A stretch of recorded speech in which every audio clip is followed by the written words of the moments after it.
All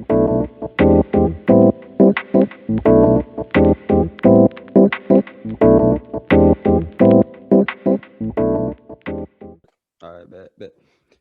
Thank you for listening to the Black and Gold Hour podcast. It's your host, Merv, and this is the podcast for Saints fans by a Saints fan.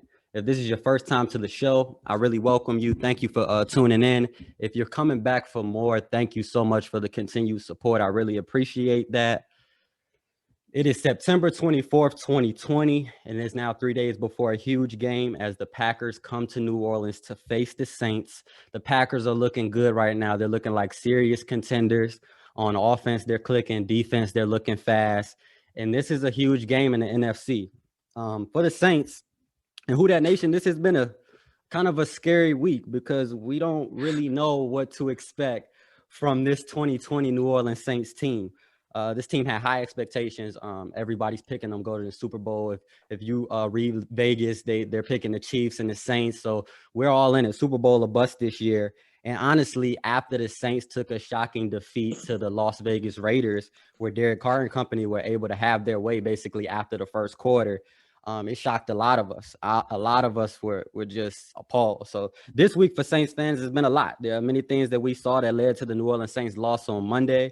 The defensive performances were pretty bad from our star players, Cam and Marshawn and Malcolm Jenkins especially. The offense is still being plagued with the stagnant play. The lack of the big play is really hurting our offense right now. So there have been a lot of arguments, panic, and uncertainty within the Saints community. There have been questions now about this Saints team. Honestly, the ESPN and the national media outlets have had the big question that we've all talked about this week. Can Drew Brees lead the Saints to another Lombardi trophy? I don't care how much of a Drew Brees fan you truly are. You had this question in your mind this week. This is an important game coming up for the NFC. This could shape the NFC later going into the playoffs and future playoff implications. So to help me break down the big questions today and to help me, go over the game is podcaster, writer, analyst. He has one of the biggest Saints pages on Instagram, Michael Balko. How are you today, man? I'm good. I'm blessed. Happy to be on the show. Appreciate you having me, dog. Good, man. I saw your energy. I peeped your energy online. I was like, man, I gotta have him on the show. So any who that. But before I get into this episode and the content and everything, I kind of wanted to ask you what I ask everyone who comes on the show. I'm from Virginia. I live in Maryland now. My family's from New Orleans, though. So that's how it happened for me. But how did you become a Saints fan? Crazy story, man. I'm actually from the dirty South, the Dirty Bird country, man, out there in Atlanta. I know, bro. And it made me hate the Falcons. So, I actually had an aunt who was a big Saints fan. And I actually, I remember, just kind of talking back and forth with her, and I was like, damn, I like the color of that team, Yeah. And so I picked them, bro. I was just rolling with them. And, I was actually I was watching the Super Bowl that year. I just kind of got to watch the magic of everything kind of play out. And it was like kind of one of my first times really like watching football as like a genuine like football fan. Cause once you hit like a certain age, that's when you start to really be able to like process, just sports in general. Right. And so I was just able to, that was the first Super Bowl I was actually able to really watch. And, Saints came out on top.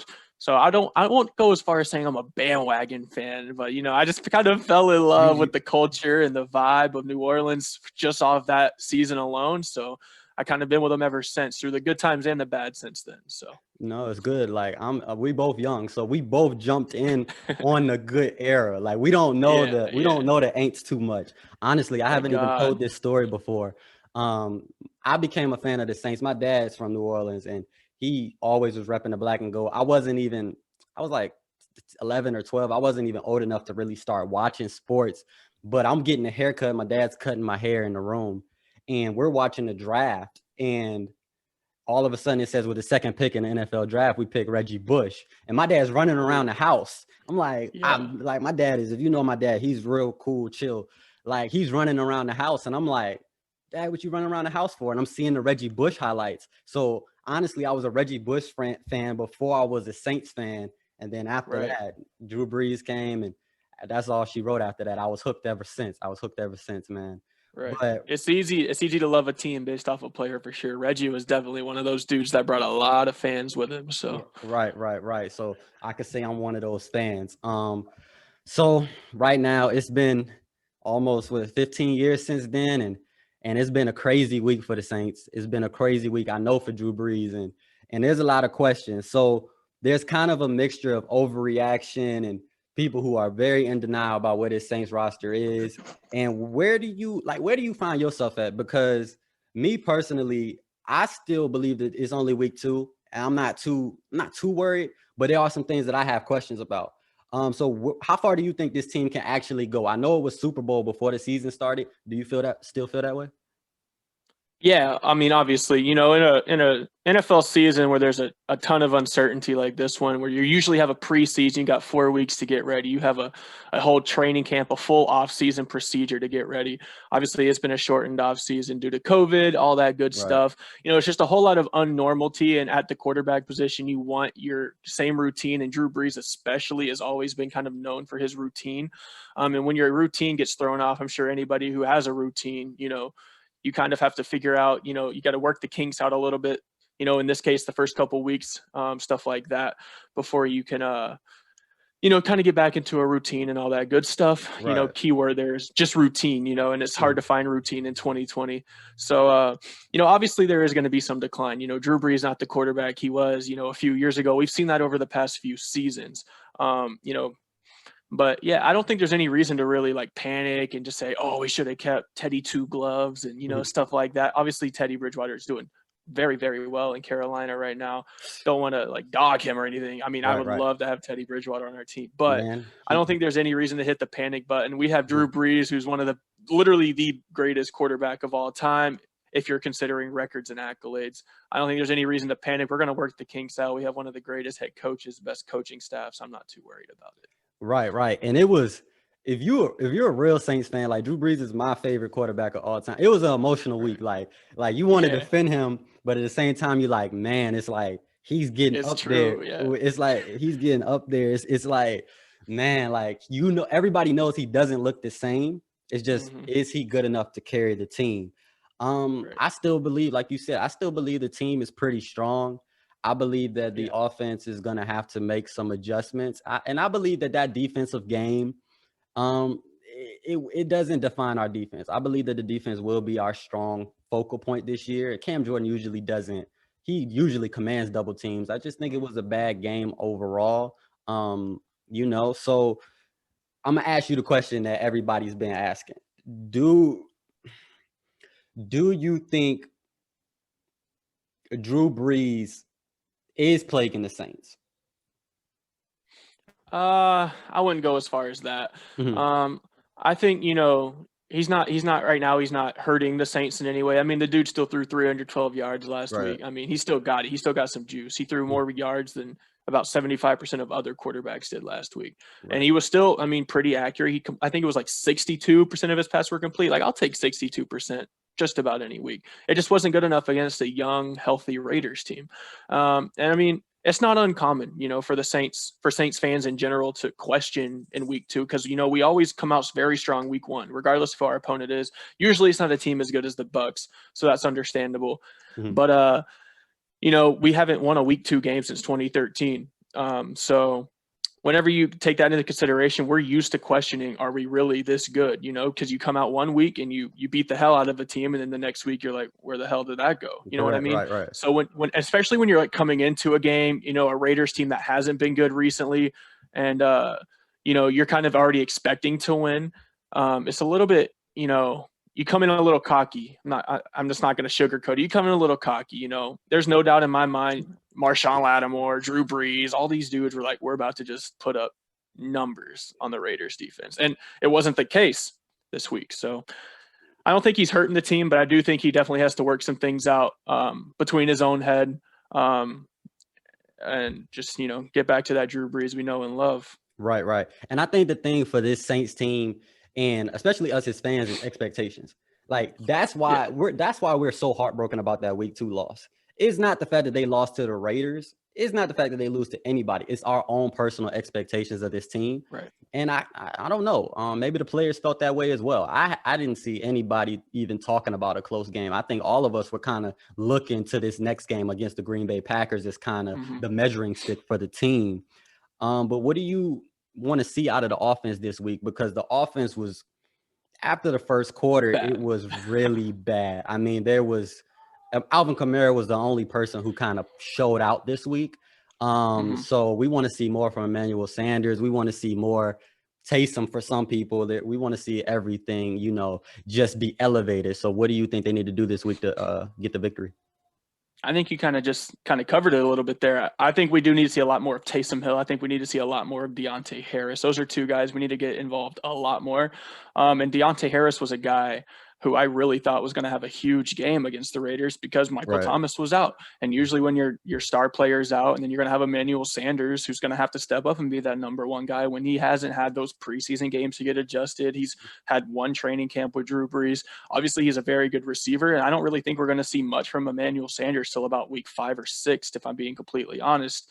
But we need to get guys like Deontay Harris, those agile guys who really have the potential to just make an outstanding Sports Center top 10 play every time they touch the ball. And you've seen it with Alvin Kamara so far this season. We need to do that more with Deontay and Taysom. And then, some other guys I want to see get involved more is Adam Troutman. He had his first NFL reception, and it was a good one. It was a good one. I want to see, it was a good one. Yeah. I want to see a lot more of these young stars that we've been raving about all off season. And I want to see a lot more of Andrews Pete on the bench. So that's the thing, because when he got injured, the reaction of fans was so mixed. It was I was crying watching the game, like reading those comments. I was like, he is bad at the worst times. And that seems to what's plagued the team. Like Marcus Williams is bad. He's so good for 3 quarters, and then in the fourth quarter it just kind of collapses. That's what kind of plagues the Saints. If you've watched past episodes, then my favorite player this year is Deontay Harris.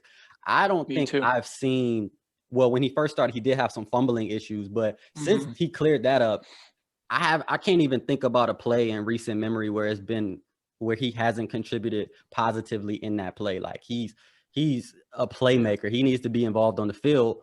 But if they do the dink and dunk game, I don't know how effective he can be if the defenses are stacked up in the box. So I'm not sure how he can be effective, but I'm sure Sean Payton and Drew Brees can find a way. The thing I love about Deontay is I've actually had the pleasure of interacting with him on Saints highlights, of course. That account's just brought so many blessings. Getting to interact with Deontay was one of them. Right. And he's just such a motivated dude. Like, obviously, I had him. I actually got to do an Instagram live Q&A with him back whenever he was brought on as an undrafted free agent. Obviously, nobody knew he was going to break out to the person he was today, but he knew he was. And that's the thing I like about him. He's not cocky, but he's confident. He's confident in his abilities, and he shows it every single week. And he literally does nothing but improve every single week. So it's just really, he's just a really cool, down-to-earth, humble dude. And, you just love to see that, especially from a guy who really just brings as much athleticism and just that wow factor that, we kind of need right now. So. We need a playmaker. I mean, not saying that we don't already have him, Mike Thomas being out, but we know what he can do, and Alvin Kamara. But defenses are expecting that. I think what we're searching for is that third piece. And Emmanuel Sanders can be that piece as well. But I think he recently said he only knows 85% of the offense right now, because the Saints offense the book is huge. So I'm surprised he even knows 85%. That's impressive for me. Deontay Harris, though, he definitely needs to get the ball. Taysom was missing in this past game. So I want to see more of Taysom. I don't know how I want to see Taysom, but I know I want to see Taysom on the field. And I don't care what he does. Even when he's lining up at tight end, I think he still is. Our offense is still much more explosive. The thing about Taysom is his energy is contagious. Like I can't even tell you how many games last year were probably single-handedly won just because of Taysom Hill's energy. Like he's always just out there. He makes a huge play, and then the team rallies behind it. It's just the kind of energy the Saints. That's honestly, watching the first 2 weeks, even the win against Tampa, we're just lacking some energy, dog. And that's the biggest. That's honestly probably more important than actually having playmakers. Like the Raiders brought that energy. man. They were fired up from the get-go. Waller and Carr, they were cheesing on the sideline when they were down 17-7, bro. Like, they don't care, bro. Like, that's the kind of energy the Saints used to have, and we just need to get back to that the swaggy Saints days, man. Right. I think the loss of Mark Ingram was huge for the offense. It was bigger than we thought. Agreed. Latavius is a good player, but Mark was our energy spark on offense and defense, to be honest. The post games were always fun to watch.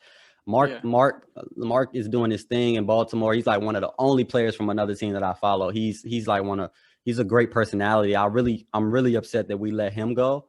But I think the offense right now and the defense as well, it's been 3 years of heartbreak.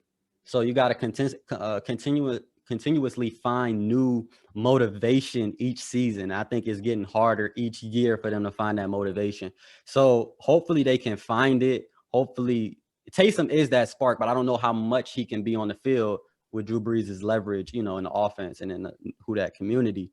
But okay, so the defense, switching to the defensive side of the ball, Cam Jordan didn't have a good game. Trey Hendrickson had a bad play, but he's about to been the only person over the last 2 weeks, Malcolm Roach, that really, really stood out to me. So are you worried about this defense against Aaron Rodgers and company? I'd be crazy if I said no. I'm a little bit worried. Yeah. Aaron Rodgers is just, he's unbelievable to say the least. He's not as good as Drew Brees when Drew Brees is good, healthy, and he can throw the ball more than 20 yards down the field. But yeah, I'm a little bit worried. I don't think the defense is going to bring that same weak energy though that they brought against the Vegas Raiders. So I think as long as our guys are out there, which I'm fully expecting to see Davenport on the field this week. Otherwise, I think they would have put him on the IR to start the season. So I'm definitely curious about how that's going to play out. But Hendrickson's been a dog. I want to see him on the field a lot.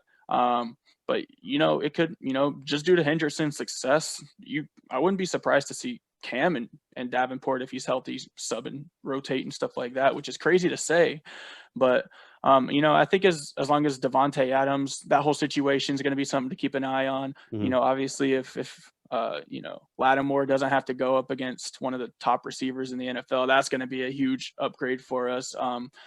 But yeah, I mean, the Packers don't have too many crazy targets. I think it's going to be a pretty even matchup. And I think the defense could actually be what ends up helping us win this game rather than what hurts us in this game. Right. And for me, I think the defense is what'll carry us this season mostly. I think what I was concerned about in the last game wasn't so much of Darren Waller. It was Josh Jacobs for the Raiders. He was able to make plays. We haven't seen a running back really truly make plays on the Saints, running in I formation in a long time. So to see that was kind of scary. So I'm kind of worried about, Aaron Jones and Jamal Williams, because Aaron Jones is a playmaker. He's not like one of the household names. He's not a Saquon. He's not a Zeke Elliott, not even a Kamara, but he's one of those players that is just does his job each week, and he's so effective. I think right now he's at 5 yards a carry. So hopefully we do have Rankins back this season, and he usually plugs up the middle pretty well. So as long as we can stop the run game, I believe our secondary, shouts out to Janoris Jenkins. He had a bad pass interference last week, but he's a baller. Yeah. Ooh, that was a questionable call. Those refs run some shit, dog. Yeah, the refs. Okay, so if you believe in conspiracy theories, okay, but the refs definitely don't like the Saints. That's not a conspiracy theory. That's a fact. Bro, that ain't no conspiracy. That's a straight up fact. Fact. So no, Janoris Jenkins been balling, and he's the receiver. He was the cornerback. Honestly, last year I thought Eli Apple was the best we could get at a cornerback number 2 in the league. But now Janoris Jenkins is bringing it. I do have questions about why PJ Williams is over DJ Swearinger. That's interesting for me. So I want to see how that develops as the season goes on. But what are your score predictions for this game? Yeah, so I like to say, let's see, like 34-31 Saints. I think it's going to be pretty high scoring. I do think the defense is going to make several plays, but it's just hard to keep Aaron Rodgers anywhere under like the wanted like 25 points or so. So I think, it's going to be pretty high scoring in that regard. But yeah, I do have the Saints pulling it out. I think a late Will Lutz field goal is going gonna be the final difference maker for us? So for me, I'm actually pretty close to you. I think it'll be a close game. I think the defense will step up. I think the defense will understand that they're playing Aaron Rodgers. And I think just like us fans, I think sometimes the players will overlook a team, and that's what happened in Las Vegas. So I think for this game, they know who they're playing, and they know what type of impact this can have. An AFC loss won't impact you like losing to the Packers. So Right. I think the defense will be a little stronger, and I think the defense will get 2 stops, one in the first half and one in the second half, that'll ultimately be the difference in the game. And I got a 31-27 win by the Saints. I think they bounce back pretty strong, and I think all will be calm in WhoDatNation, at least until the next game when they give you a heart attack or two. But Every game without fail. man, it's like there is no Saints game. They could be up by 30 and, fourth quarter, something's crazy is going to happen. But, man, I really appreciate you for giving me your analysis on this game.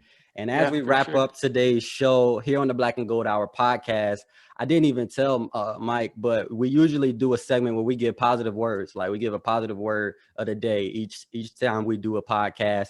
And today I kind of want to talk about gratitude. Sometimes we're not where we want to be. Last episode, I said you might be kind of upset about the position you're in. You might think you need more money. You might, want a bigger title at your company or something like that. And you just feel like you're not appreciated. But the key word today is gratitude. So just be thankful for where you are now. When you shift that energy to gratitude, you'll begin to shift that area in the actual physical reality. So just remember that. But that's the word of the day for me. I want to thank my boy Mike for coming on the show today, giving us his perspective, his analysis on the team, where they currently are and where they're headed. And as for the Black and Gold Hour podcast, we will be back Monday to do a post game of the show. But remember, you guys relax, pray for the W and be safe. All right.